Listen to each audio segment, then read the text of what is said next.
Bu Ade, kita tahu bahwa Unilever ini merupakan salah satu perusahaan yang cukup kuat, memiliki komitmen dan juga secara konsisten memiliki agenda keberlanjutan. Boleh disampaikan seperti apa komitmen ini, Bu? Oke, baik, terima kasih. Unilever memiliki rekam jejak yang panjang dalam mendorong agenda keberlanjutan. Kami setelah melalui dua era yang besar sebelumnya. Era pertama adalah dengan komitmen Unilever Sustainable Living Plan atau USLP. Ini dari tahun 2009 sampai 2019. Dan era kedua adalah dengan Unilever Compass. Ini adalah dari tahun 2019 sampai 2023. Mei lalu kita masuk ke dalam babak ketiga, era ketiga. Dengan komitmen baru atau komitmen yang lebih terfokuskan gitu ya, melalui Growth Action Plan Sustainability Goals yang berfokus atas 4 isu kritikal, Mbak Sasa. Yang pertama adalah iklim, alam, plastik, dan juga mata pencaharian. Target perusahaan tetap ambisius, tapi kami juga lebih realistis dalam targetnya maupun jenjang waktunya. Dan kami lebih fokus untuk melakukan ini lebih banyak aksi-aksi yang tentunya lebih urgent gitu ya. Kuncinya untuk kami dengan GAP Sustainability Goals ini adalah mengintegrasikan agenda komitmen ini masuk ke dalam bisnis proses kami. Jadi di situ pun akan ada sustainability dari komitmen ini dan sustainability dari hasil dari komitmen ini. Nah, menarik terkait dengan komitmen Unilever Indonesia yang bahkan sudah dilakukan sudah cukup lama, sudah melalui beberapa era, sudah 2 era dan saat ini sudah memasuki komitmen era ketiga yaitu tadi Growth Action Plan Sustainability Goals. Boleh dielaborasi seperti apa sih terkait dengan hal ini, Bu? Sustainability, GAP Sustainability Goals ini adalah benar-benar berfokus contohnya di alam tadi ya, terus ke iklim, plastik dan mata pencaharian. Mungkin kalau saya bawa fokusnya ke isu plastik contohnya gitu ya. Sebagai produsen tentunya kami mengantarkan produk-produk kami kepada konsumen itu di dalam kemasan. Dan kemasan ini dalam kemasan plastik.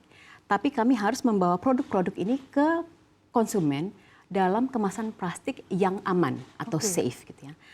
Namun tentunya kemasan plastik ini termasuk yang kami miliki ini banyak berakhir di limbah di lingkungan.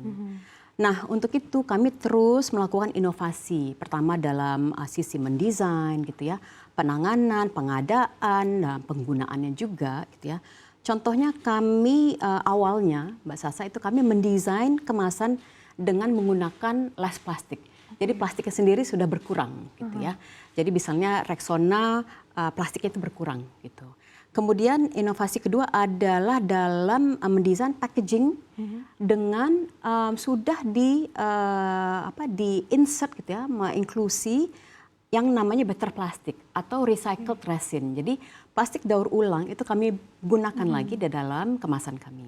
Tapi kami juga menghadirkan beberapa produk kami gitu ya dengan kemasan atau tidak adanya kemasan atau no plastik.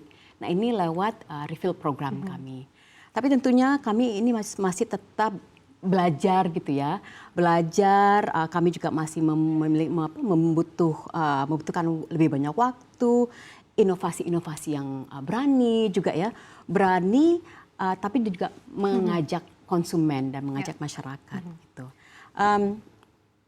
Untuk komitmen kami secara global ini ada di yang untuk plastik ini dengan jangka waktu yang berjenjang itu ada 4, Mbak Sasa.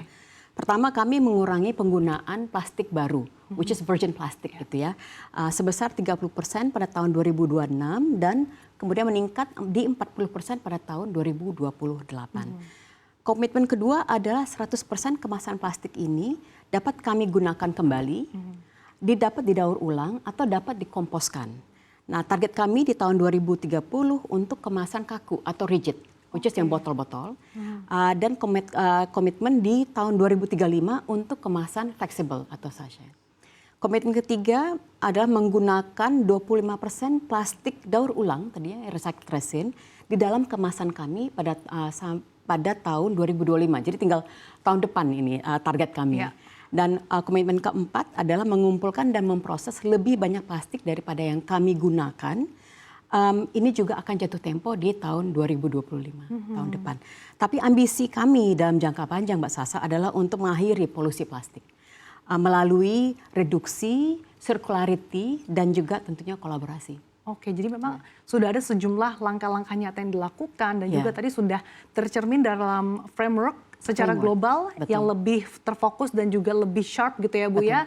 Itu secara global, tapi kalau dalam negeri ini Bu, Unilever Indonesia, bagaimana langkah-langkah atau inisiatif untuk mengimplementasikan program-program tadi untuk mengelola sampah di tanah air? Ya.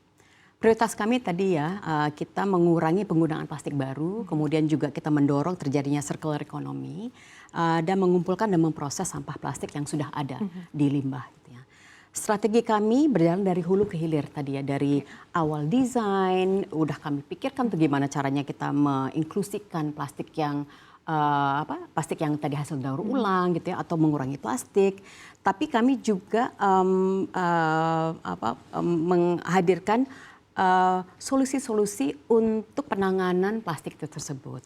Di tahun 2023 lalu, pencapaian kami berhasil mengurangi konten plastik baru. Jadi berhasil mengurangi virgin plastik di dalam kemasan kami itu sebesar 6.800 ton. Dan kemudian kami juga berhasil menggunakan PCR, post consumer recycled resin, jadi yang hasil daur ulang itu balik ke dalam kemasan kami itu sebesar 3.200 ton. Kami juga hadir dengan adanya 4.000 bank sampah. 4.000 bank sampah di 50 kota kabupaten yang berada di 11 provinsi. Nah, melalui bank sampah kami ini, kami berhasil mengumpulkan lebih dari 28.000 ton sampah plastik pasca konsumsi. Kemudian kami juga berhasil mengumpulkan dan memproses sampah plastik untuk menjadi energi terbarukan, yaitu menggantikan batu bara atau refuse derived fuel. Nah, hingga 2023 inisiatif ini berhasil memproses hampir 28.000 ton sampah plastik juga. Gitu ya. Jadi totalnya alhamdulillah 2023 lalu kami berhasil memproses dan mengkolek dan memproses lebih dari 56.000 ton plastik.